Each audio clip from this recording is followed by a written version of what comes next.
થોડાક વિદ્યાર્થીઓ અમુક સાહિત્યની સંજ્ઞાઓ ભાવ, વિભાવ, અનુભાવ, રસ એ સમજાવો એવું કહે છે. મારે એમને એવું કહેવું છે કે મેં રસ સૂત્ર વિશે એક આખો વિડીયો બનાવ્યો છે. એની અંદર આ બધી જ સંજ્ઞાઓ વિશે વાત કરી છે. પણ તમને કદાચ પ્લેલિસ્ટ જોતા નથી આવડતું, સમજાતું નથી. તમે તો ટેકનોલોજીથી માહેર વિદ્યાર્થીઓ છો. દરેક પ્લેલિસ્ટ બનાવેલા છે, એની ઉપર લખ્યું હશે પશ્ચિમનું વિવેચન, ભારતીય વિવેચન, તુલનાત્મક સાહિત્ય, ભારતીય સાહિત્ય, વિશ્વ સાહિત્ય, આવા દરેક પ્લેલિસ્ટ બનેલા જ છે. ભાષા વિજ્ઞાન, લોક સાહિત્ય, મધ્યકાળ. તો છતાંય તમને પ્રશ્ન થાય છે, એટલા માટે આજે થોડીક સંજ્ઞાઓ ટૂંકમાં આપણે વાત કરીશું.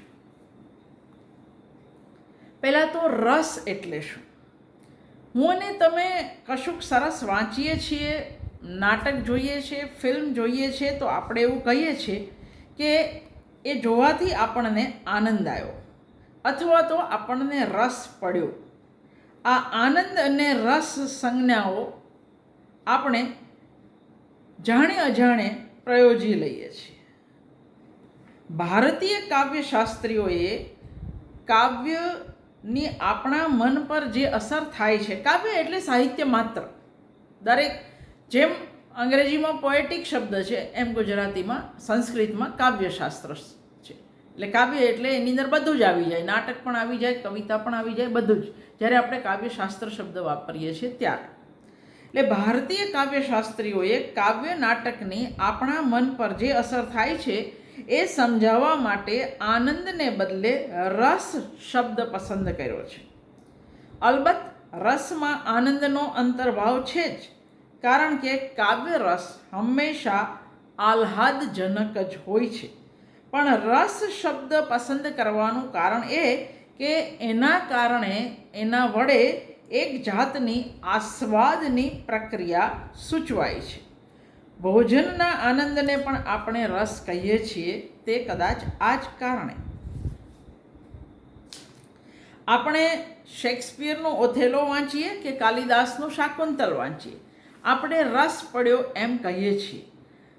પણ આપણે જાણીએ છીએ કે બધી જગ્યાએ આપણો આસ્વાદનો અનુભવ એક સરખો નથી.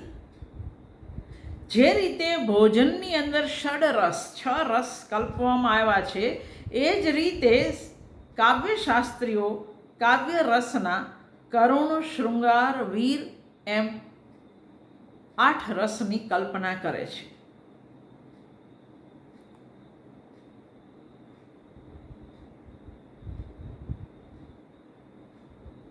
આ કાવ્ય આસ્વાદ માટેની એક જરૂરી સંજ્ઞા આનંદ અથવા તો રસ. હવે ભાવ અને રસ તમારામાં છે. ભાવ એટલે શું એ પણ પૂછ્યું છે. કાવ્ય અનુભવ વખતે આપણે વિશિષ્ટ પ્રકારની માનસિક અવસ્થા પ્રાપ્ત કરીએ છીએ. એટલે કે કાવ્યનો અનુભવ એ માનસિક અનુભવ છે. જેમ ફૂલને અડીએ તો હાથને એની કોમળતાનો અનુભવ થાય છે. આકાશની મેઘધનુષ જોઈએ તો આંખને એનો અનુભવ થાય છે. કોયલ બોલે, મોરનો ટહુકાર થાય તો કાનને અનુભવ થાય છે. પણ કાવ્યમાં ઇન્દ્રિય ગમ્યતા હોય છે અને એ ચૈતસિક આનંદની અનુભૂતિ કરાવે છે.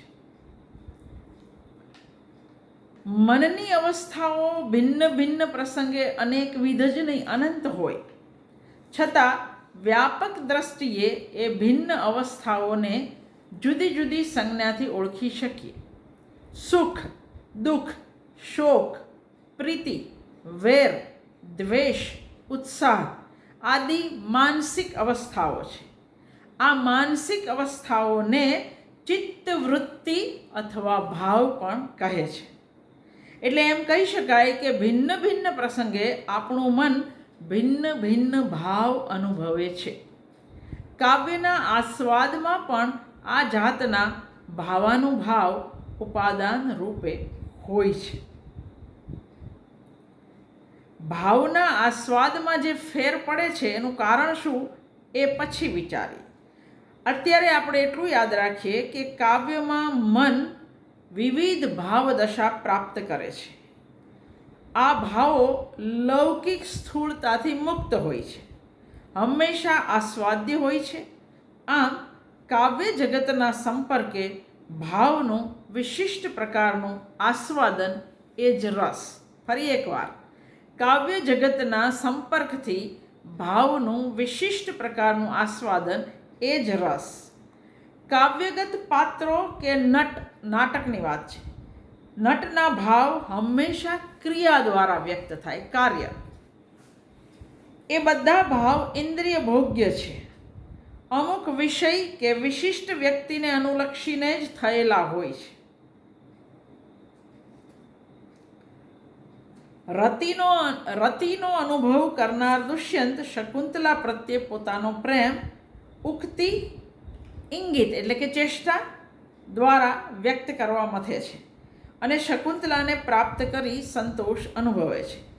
પરંતુ શૃંગારના રસાનંદની અનુભૂતિ કરનાર પ્રેક્ષકને જે ભાવ થાય છે તે ઇન્દ્રિય ભોગ્ય નથી. એ તો દુષ્યંતને થયો ઇન્દ્રિય ભોગ્ય, શકુંતલાને મેળવીને. આપણને શેનો આનંદ થાય? આપણો આનંદ ઇન્દ્રિય ભોગ્ય નથી પણ કલ્પના ભોગ્ય છે. એને ભાવ પ્રદર્શન માટે ઉક્તિ, ચેષ્ટા વગેરેનો આશરો લેવો પડતો નથી. એને કાવ્યાનંદ સિવાય બીજો કોઈ ઉદ્દેશ હોતો નથી.